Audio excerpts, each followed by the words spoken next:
The rated R superstar. See what I did there? You like that? Edge was on Logan Paul's Impaulsive podcast this week. This was another pre-recorded before WrestleMania, released way too far after WrestleMania for being recorded before WrestleMania. Edge talking all about his career with the boys from Impaulsive. And Logan talked a little bit on this episode about being he was kind of intimidated.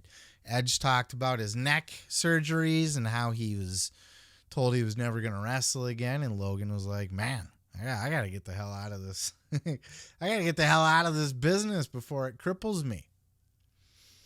And we had a fun little conversation, but it was in this clip right here where Edge first talked about I had covered it actually a couple weeks ago. The Undertaker was on somebody's podcast, and he was talking about the streak, and he was talking about that Edge at one point had been pitched to end the Undertaker streak when they had their match at WrestleMania 24.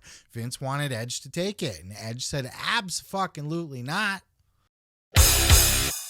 I think he wanted Edge Really? to go over. Edge refused. Refused? Yeah. Wow. He said, no, I can't do it. Why? That's how much he respected the streak and me and, you know, what he thought that streak meant to the business, you know. Yeah. Did you know that? I didn't know it at the time. Wow. No, I didn't know that till years after. Did you talk to him about it? Oh yeah. I mean, it's just. That's incredible. Yeah. No, really. I mean, that just says a lot about right. You know, human being he is. But I mean, he Edge grasped how important you know, the streak had become, and you know, he just didn't. He said, I don't want that. I don't think it's the right thing, and he just didn't. He said no. And to their credit, whoever the producer is here on the Impaulsive podcast picked up on that and asked Edge, can you confirm? Check out this clip. That's a good transition. You turned down, well, at least I've been told by my production team, is that you turned down the idea of taking away the championship belt from Undertaker. Is that wrong? Ruining his WrestleMania streak. The WrestleMania streak, correct. Yeah, so when we were going to meet, I got a snort there too. The main event of WrestleMania 24, and I think his streak at that point was like 15-0. And it was kind of thrown by me like, what do you think? And I was like, absolutely not. Absolutely not. Like, why would we do that? That makes zero sense to me. I'm already a made man. I'm in the main event of WrestleMania. What's it going to do for me? Sure, it would do something, I guess, but like, let's save that. Let's save that for somebody who can really use that boost. And to me, as the years started to go and go and go, I was like, Reigns is that guy. And let's save it for that. But it wasn't my call, obviously, but when it was brought to my attention, or at least thrown by me as an option, I just thought no, because it was just as important as the World Championships at WrestleMania. So why take away one of our marquee attractions? That's the real team player shit. Yeah, for sure. You know, again, I was already made. If I'm in the main event of WrestleMania, I don't need the streak. I don't need to break that. Did you ever regret that decision? Not at all. Not at all. Do you think ruining a streak eventually was a poor decision? Yes. By the org? Yes. I people go back and forth on this. I do. And the only reason I say that is because I don't think Brock needed it. He was already a world beater. Yeah. You know, he was already UFC heavyweight champion. He was already all of these things, whereas Roman was just on the cusp. And if he were the first guy, man, I mean, obviously it still worked out pretty well. Yeah. But I think it could have sped it up. Yeah, the streak never should have ended. Edge would have been a better choice than Brock fucking Lesnar would have been. I don't know if Roman was ready for it, though. Not at that time, anyway. He was still the babyface at the time, and fans were against him. Fans would have rejected it. They would have turned against him. So I definitely see maybe why they didn't pull the trigger, but and Taker was getting old at that time, and he was running out of WrestleManias where he could keep having a good match. So maybe Vince felt I might not get another good match out of Undertaker again. And there's nobody really, I don't know if the crowd would accept Roman getting this win quite yet. So let's give it to Brock Lesnar. And that's exactly what they did. But I get Edge wanting to turn it down, and I think I would have too. There's some things you don't do, some things you don't fuck with. And one of those is the Undertaker's streak. But Edge would have been a good pick for that. I wouldn't have hated the idea. He would have got a lot of heat for it, though. And then in this clip here, they kind of changed gears, and Logan asked Edge straight up, how much longer you got in you? When do you think you're going to hang up the tights and retire? And this is what Edge had to say. Check out this clip. Well, I was going to ask, when you getting off the merry-go-round? Like, how much longer can you go before you got to retire, man? So I don't want to stick around to the point where it's like, oh, there he is. Yeah.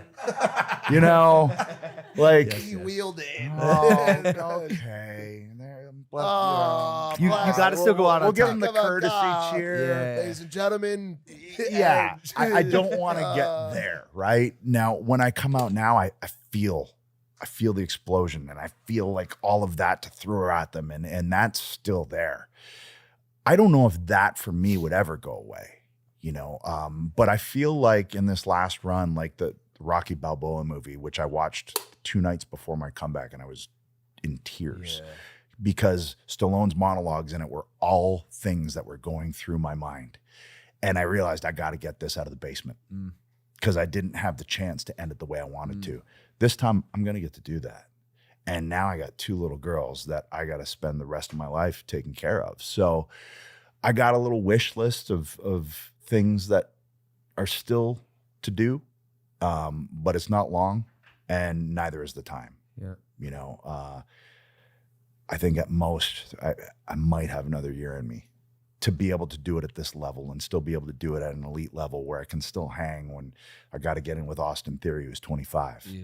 And, he wasn't born when I had my first match for WWE. You know what I mean? Yeah. So you don't want to be going out like Mickey Rourke in the wrestling. No. I want to be, sitting on my mountain and watching you guys do your thing and just going, man, good for them. Respect, bro. Ladies and gentlemen, Edge, Adam Copeland. It's important that Edge gets to end it his way. Now, when he did retire the other way, yes, he didn't make the call, but he retired. His last match was a win at WrestleMania, and he was the World Heavyweight Champion. So it's not a bad way to go out by any stretch. He definitely went out on top when he did. And all this is extra. This is like the second act, like when Shawn Michaels came back, right? But it'll be good that Edge will finally get to make that decision, and he'll be able to have a celebration of his last match, and he'll decide how he goes out and where he goes out and when. I would always do it at WrestleMania, but he could certainly decide he just wants to do it at home in Toronto or something like that. Who knows? Maybe he wants to do it on Raw where everybody can see. I don't know. But I do think Edge, let's be honest, his second run here hasn't really lit the world on fire. And it's not because he sucks. I think a lot of it is he's been given crap. I don't know. He's been working with the Judgment Day for how long? And then the stuff with Randy Orton about the best wrestling match ever. Like, I don't know. I think Edge has gotten a little bit of a raw deal working with The Miz, even though he got to do the mixed tag match with Beth, which is great. I just think, I don't know. It just hasn't lit the world on fire, but that's just me. I liked Rated R Superstar Edge. I liked his heel run in that era. I thought he did a lot of great work as a heel in that era. I don't think I was really much of a fan in any other part of his career, though. I always had respect for Edge, of course. But it was really that Rated R Superstar run that really cemented him. And, I got respect for him now, and I like Edge, don't get me wrong. And I like seeing him out there. I just don't think it's been, a fucking... it hasn't been the run of a century or anything like that. But at least he'll get to end it on his terms when he wants to, where he wants to. And I highly recommend you check out this full interview with Logan Paul and Edge on the Impaulsive podcast. Great interview, very vulnerable. Edge really opens up about a lot of different things and kind of lays it all on the line. So worth checking out. And Logan does too, by the way. You know, like I said, you know, when he had a very genuine kind of vulnerability when he talks about like, I want to make it out of this business in one piece. Everybody I talk to on the other side of this fucking camera from wrestling, they all have horror stories. They all talk about how bad it was. So interesting story there as well.